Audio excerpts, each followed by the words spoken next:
Moving averages पर।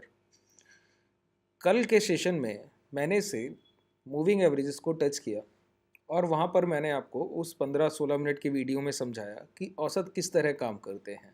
आप जो पहले से बनाए गए औसत को, जो कि रूढ़वादी हैं, उनको यूज़ कर रहे हैं और वहाँ पर अब आपको तकलीफ़ें आती हैं, तो बात सीधी सी ये है कि मैक्सिमम रिटेलर वहीं यूज़ कर रहा है। देखिए, एज अ ट्रेडर हम इंस्टीट्यूशन जैसा पैसा तो रखते नहीं हैं। 1000 करोड़ तो हमारे पोर्टफोलियो में नहीं है जो हम बाजार को चलाने की क्षमता रखें। लेकिन अगर हम बस पहचानना सीख लें कि कहाँ इंस्टीट्यूशनल बाइंग आ रही है, और दूसरी बात, दो चीज़ें होती हैं, रिटेलर कहाँ एग्जिट कर रहा है। मोमेंटम वहाँ होगा जहाँ रिटेलर की पोजीशन सबसे कम होगी और इंस्टीट्यूशनल बाइंग या सेलिंग सबसे ज़्यादा होगी। ठीक है, इसका मतलब है कि हमारा जो माइंड सेट होना चाहिए वो रिटेलर और इंस्टीट्यूशनल गैप के बीच होना चाहिए। ठीक है, आपको समझना चाहिए कि यहाँ पर रिटेलर है, यहाँ पर इंस्टीट्यूशन है। इसी प्रोसेस में हम लोग मूविंग एवरेजेस को सीखते हैं।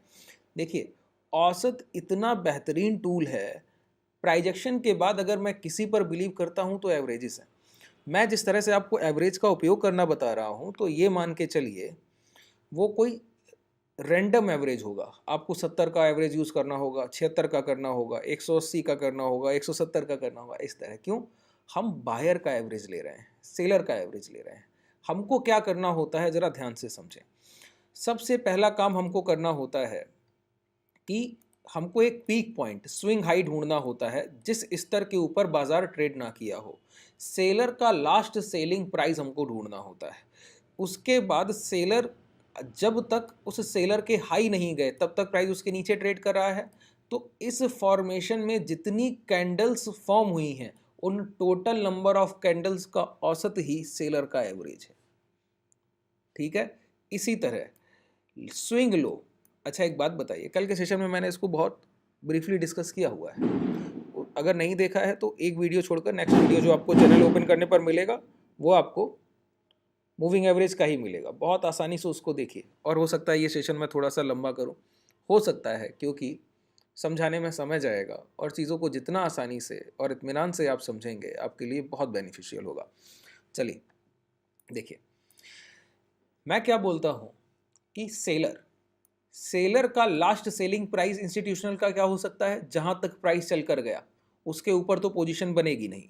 इसी तरह बायर का लास्ट बाइंग प्राइस क्या हो सकता है, जहां तक प्राइस गिर कर आया इसके नीचे तो पोजीशन बनेगी नहीं। ठीक है, अगर आप सेलर के एवरेज प्राइस को काट दें जिसने हाई पर अपनी पोजीशन बनाई, तो समझिए आपने मार्केट में प्रीवियस जो रिसेंट सेलर एक्टिव थे उस सेलर को ही काट दिया है। इसी तरह अगर आप लास्ट बायर के प्राइस को काट दें, तो मान के चलिए एवरेज प्राइस को, बायर के एवरेज प्राइस को काट दे के, तो मान लीजिए कि आपने रिसेंट एक्टिव बायर को ही बाजार से बाहर कर दिया है। अब एक मोमेंटम मिलेगा। तो देखिए, दूसरी बात ये, हम लोग कहते हैं ट्रेड विद ट्रेंड। इसका अर्थ समझिए क्या होता है।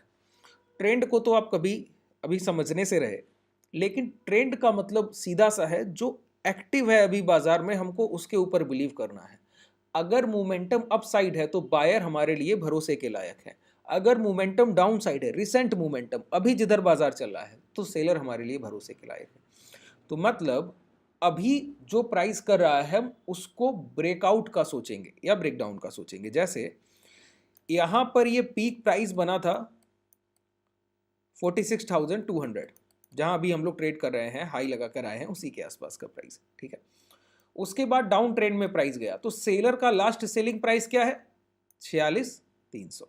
अच्छा, 46,300 से फिर यहां पर आकर ये ब्रेकआउट देखने को मिला। तो हम लोग यहां से यहां तक जितनी कैंडल के फॉर्मेशन हुए वो समझने की कोशिश करते हैं। ठीक है, जितनी कैंडल, नंबर ऑफ कैंडल्स की, यहां से यहां तक टोटल नंबर ऑफ कैंडल्स के फॉर्मेशन कितने हैं, जरा देखिए, बहुत ध्यान से समझिएगा। मैं सारी चीजें, आपके डाउट जो लास्ट सेशन में आप लोगों ने किया कि एवरेज पे ट्रेड तो लेते हैं लेकिन आपके स्टॉप लॉस सेट हो जाते हैं, उसका मैं आपको रीजन बताऊंगा और उससे बचने का तरीका भी। ठीक है, यहां पर देखिए 147, ये देखिए total number of candles 147 bars बने हैं। तो क्या करना है, अच्छा, सेलर यहाँ पे सेलिंग की शुरुआत करता है और जितना बाजार गिरता है तो सेलिंग के इम्पैक्ट से ही गिरता है, वो बिकवाली करता जा रहा है, भाव नीचे आता जा रहा है।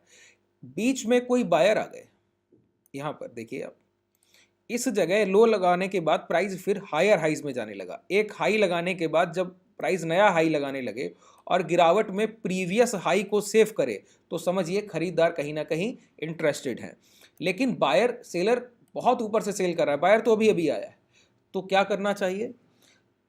जब एक खरीदार का औसत बिकवाल के औसत को काट देगा तो हम मान लेंगे पूरी तरह से बायर्स इस बाजार को डोमिनेट करेंगे।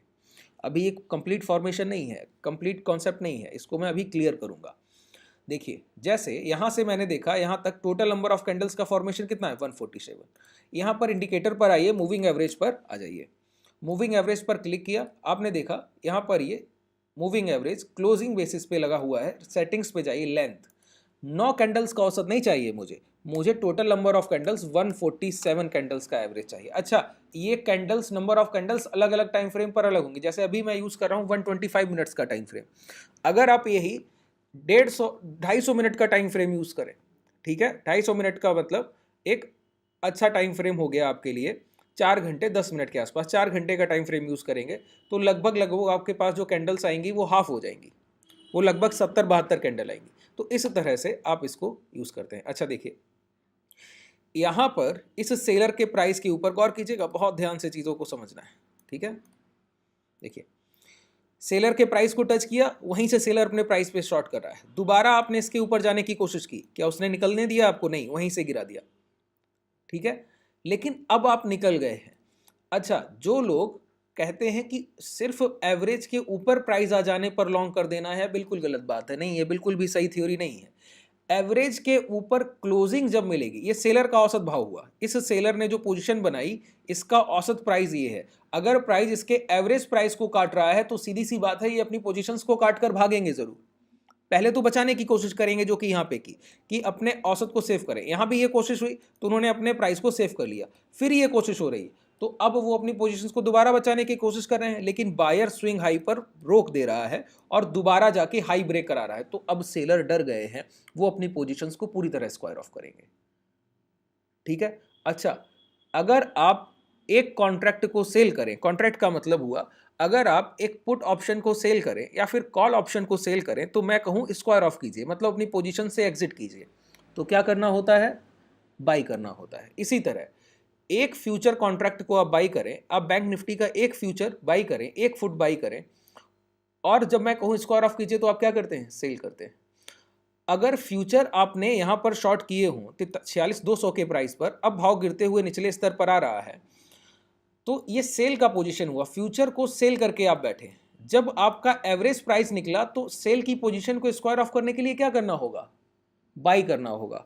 अच्छा, इतना बड़ा सेलर कितने फ्यूचर के कॉन्ट्रैक्ट सेल करके बैठा होगा? सोचिए जरा, बात समझ रहे हैं? कितने कॉन्ट्रैक्ट सेल करके बैठा होगा, और जब उसका एवरेज प्राइस निकलता है तो कितने कॉन्ट्रैक्ट एक साथ स्क्वायर ऑफ करेगा? मतलब सेल की पोजीशन को एग्जिट करने के लिए बाई करना होगा, फ्यूचर को बाई करना होगा। तो इतने कॉन्ट्रैक्ट, इतने फ्यूचर के लॉट एक साथ बाई करने में फ्यूचर्स में डिमांड क्रिएट हो जाएगी कि नहीं हो जाएगी? इतने सारे एक साथ कॉन्ट्रैक्ट, एक साथ फ्यूचर्स बाई कर लेना एग्जिट करने के लिए एक डिमांड को क्रिएट करेंगे, जिसका इंपैक्ट हम लोग यहां पर देख रहे हैं। इसका मतलब है पहले तो सेलर के एवरेज के ऊपर प्राइस निकलने की कोशिश करेगा, लेकिन निकलने की क्षमता नहीं रखता है क्योंकि आप फर्स्ट टाइम उसको टच कर रहे हैं। पहली बार आपको उसके ऊपर क्लोज करना होगा। क्लोजिंग के बाद सेलर अपनी पोजीशंस को बचाने की कोशिश करेंगे, वो थोड़ा बहुत यहाँ पर प्राइस को रोकने की कोशिश करेंगे। जब दूसरे हिट में ये हाई निकलेगा तब आप अपनी पोजीशंस को लॉन्ग करते हैं, पहली चीज। दूसरी बात मैंने आपसे कही, ये अधूरा कॉन्सेप्ट है, ये आपने 60% सीखा। अगर इसको और एक्यूरेट करना है तो हमको क्या चाहिए? ये सेलर्स आए थे बाजार में 15 सितंबर और 2023 का समय, नीचे देखिए तारीख लिख कर आ रही है, मैं कर्सर वहीं पर रखकर बैठा हूं, ठीक है। बायर आए हैं 26 अक्टूबर को और वो प्राइस को वही तो ब्रेकआउट कराना चाहते हैं, वही तो सेलर के एवरेज को बार बार टेस्ट कर रहे हैं, सेलर के औसत को वही तोड़ना चाहते हैं। तो मैंने क्या कहा? ट्रेड विद ट्रेंड का अर्थ क्या है? जो रिसेंट अभी प्राइस में डोमिनेट करने की कोशिश कर रहा है हम उस पर बिलीव करेंगे। तो सेलर हमारे लिए पुराने हो गए और बायर हमारे लिए नए हो गए, तो अपॉर्चुनिटी हमको किसकी तरफ देखनी है? बाइंग साइड, ना कि सेलिंग साइड। बात क्लियर हुई? तो बाइंग साइड अपॉर्चुनिटी के लिए क्या होता है, हम लोग बहुत, आप लोग सीखते होंगे गोल्डन क्रॉसओवर, कि 100 का एवरेज प्लॉट कर लिया, 50 का एवरेज प्लॉट कर लिया, जब 50 का एवरेज 100 के एवरेज को काटेगा तब आप लॉन्ग करेंगे। बहुत एसल हंटिंग है वहां पर। 20 का एवरेज प्लॉट कर लिया, 50 का एवरेज प्लॉट कर लिया, क्रॉसओवर होगा, गोल्डन क्रॉसओवर नहीं। बायर और सेलर के एवरेज जब क्रॉसओवर होंगे तब गोल्डन क्रॉसओवर। आप एक बताइए, यहां पर 125 मिनट के टाइम फ्रेम पर total number of formation candle sellers की कितनी है, 147, और आप अगर 100 का एवरेज यूज करेंगे तो ये ठीक तो नहीं हुआ, क्योंकि सेलर ने 147 कैंडल पहले सेलिंग की शुरुआत की थी और आप मात्र 100 कैंडल्स का डेटा ले रहे हैं। क्या ये ठीक बात है? बिल्कुल ठीक बात नहीं। बात क्लियर हुई? तो सेलर जितने पहले आया है तो सेलर का औसत निकालिए, वो ऑथेंटिक भाव दे आपको लेकर आएगा जहां पर उसका एवरेज प्राइस है। बायर, तो बायर का एवरेज निकालिए, चाहे वो कितनी भी कैंडल्स हो। 147 एक रैंडम एवरेज हुआ ना, मूविंग एवरेज। यहां पर देखिए, तो यहां से यहां तक जितनी कैंडल्स का फॉर्मेशन है वो हम देख लेते हैं। फिर से हमको देखना होगा, यहां पर एक क्लिक करना है पहला स्केल लेकर, और दूसरा यहां पर क्लिक करना है जहां तक हम लोगों ने किया था। 67 68 कैंडल्स टोटल फॉर्म हुई। तो क्या करना है, एक दूसरा एवरेज प्लॉट कीजिए, दूसरा एवरेज प्लॉट कीजिए मूविंग एवरेज, और जिसमें हमको लेंथ कितनी रखनी है, ये बायर का एवरेज होगा। किसका एवरेज होगा? बायर का। 9 SMA आ गया, 67 का फॉर्मेशन यहां पर डाल दीजिए, ये मैंने डाल दिया। अब देखिए क्या हुआ, बताइए, ध्यान से सुनिएगा, मैंने बहुत आसानी से आपको चीज़ों को समझाया है। अब यहाँ पे थोड़ा सा कॉन्सेप्ट और क्लियर करने को रह गया है, बस उतना क्लियर कर दूं, समझ लीजिए आप तैयार हो गए हैं बिल्कुल मूविंग एवरेजेस को यूज़ करने के लिए। आप ऑप्शन बाइंग करेंगे, आपसे प्रॉफिटेबल कोई ट्रेडर इस बाजार में होगा नहीं। बस इन कॉन्सेप्ट को याद रखिए।